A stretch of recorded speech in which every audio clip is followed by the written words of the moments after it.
Bruce Molsky. I'm going to talk today about how to make old-time fiddle melodies and phrasing sound more authentic. Here are a few bowing tips that can help. Learning to control the effect of gravity is really important. If you play with a fairly relaxed right hand, and you should in this music, then you see how the downstroke is really the power stroke. And you can prove it to yourself by holding your forearm steady and simply move the bow up and down. Just use your wrist. So it's like this.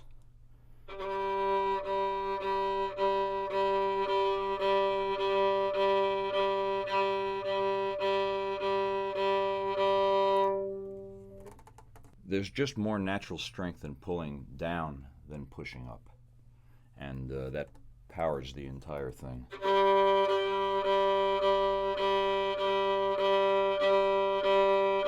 Dance fiddling especially takes advantage of this. And many of the great dance fiddlers were considered downbow fiddlers.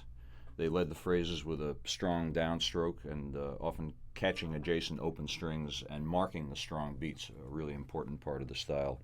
A really good example of this technique, watch the YouTube video that you can see of Clark Kessinger playing Sally Ann Johnson, and it'll knock your socks off. Remember that practice and muscle memory can go a long way toward establishing good technique. Here are a few exercises that can help you master an old-time sound. First, think about how you do one of the simplest things that you do with the bow, just moving it up and down across the string.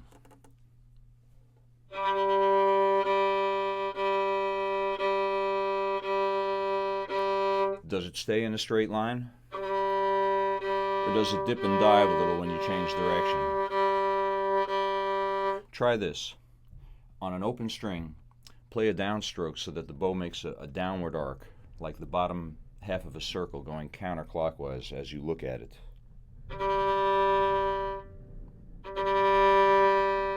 And then continue into an upstroke that's the top half of the circle. So now one down-up movement of the bow is not straight back and forth, but a complete circle.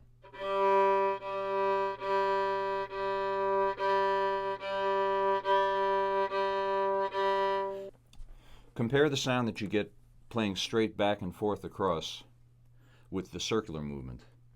The straight stroke puts the bite at the beginning of each note because of the abrupt change in direction there. But with the circular motion, that little bit of edge goes away, and any emphasis in the note moves from the beginning sort of to the middle. It's the difference between that and this.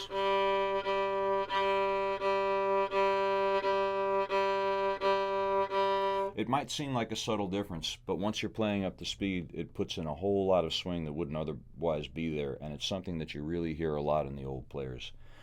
Listen to Bunch Stevens' very classic recording of Sail Away Ladies.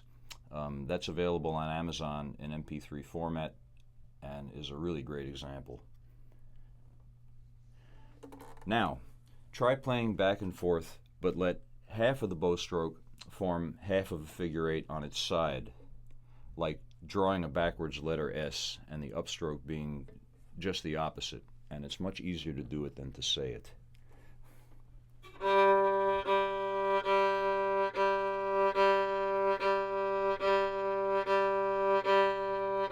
You'll get a different kind of accent from this, but both the circular and the figure eight shapes add a pulse to the stroke that couldn't be there any other way.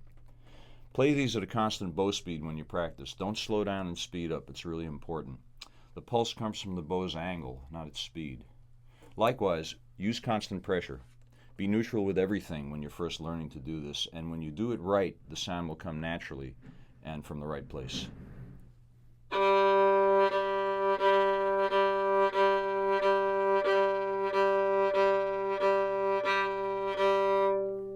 At some point along the line, we are going to play music. Now, Fulcrum Pulses. All right, I just made this name up, but it does describe the next bow movement. Start by moving the bow straight back and forth on a single D string, and go for a smooth motion and an even sound across the entire stroke. Now, with each stroke in each direction, change the angle of the bow. kind of let it drop so that it picks up the A string for a split second. The goal of all this is to keep the D string note smooth and to its full value while the A string note pulses. So we go from this to this.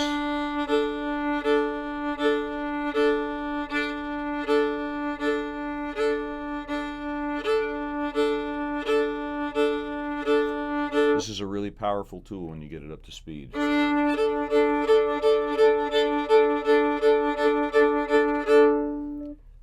You know, so much of these techniques that we talk about in folk music or in any style of music are all about learning to speak on the instrument.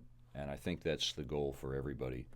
When they pick up an instrument, you learn the nuts and bolts like we've been doing here in this video, but what you really want to learn is the words and the language.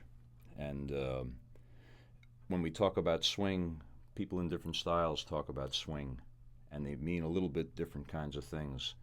But if you were to be able to translate something metric, something that you could read off a piece of paper, into something that really swings and speaks just the way that you speak in spoken language, then you're halfway getting there. And here's an example. Here's an old piece that came from Tommy Jarrell. He was one of my heroes, and I had the good fortune to meet him many years ago. And this uses this idea of a circular bow motion to create that kind of swing that we want in the music. It's called Say Darling Say.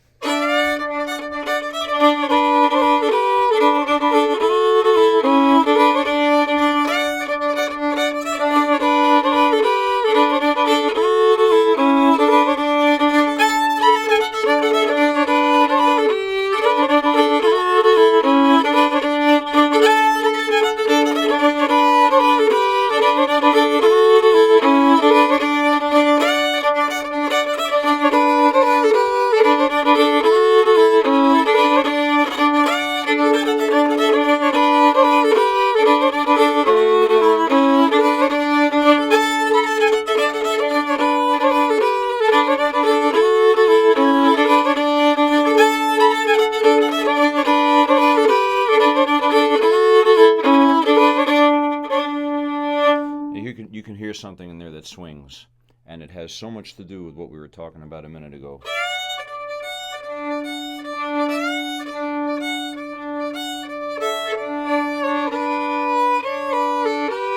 And start thinking about the bow moving in two dimensions, not just in a linear kind of way.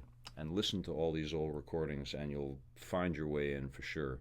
Just think about going from metric to spoken language, and you're almost there. One last tip. Just practicing bow movements is a long way away from using them in tunes. But having these techniques in your hands will help you to identify them on recordings and to learn to use them.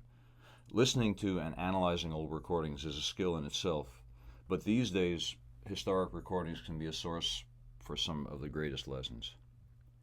Deciphering from a recording how the bow moves is usually the biggest challenge, but you can get close. I'm Bruce Molsky. Thanks for watching All Things Strings.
Thank you.